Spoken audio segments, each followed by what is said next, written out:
Mapagpalang araw mga katusino.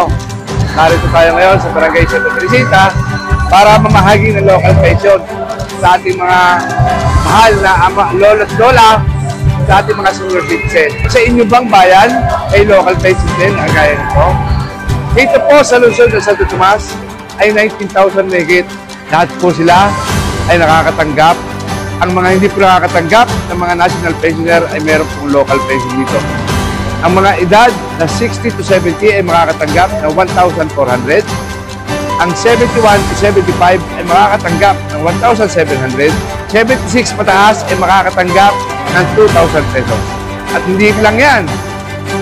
Meron din tayong free 500 natal day para sa ating mga senior citizen. Ito po yung birthday gift para sa kanila na matatanggap nila ngayon. Meron din tayo ngayong bigas na pinamimigay para sa kanila. Lahat po ng senior citizen ay makakatanggap din ng 5 kilos na bigas. At higit sa lahat, ngayong darating na Pasko, lahat ng senior citizen ay may libreng grocery at meron ding libreng ham. Kaya dito sa lungsod na Santo Tomas, meron kaming local pension sa inyong bang bayan. Meron ding local pension para sa senior citizen. Muli po, mapagpalang araw at maraming salamat po.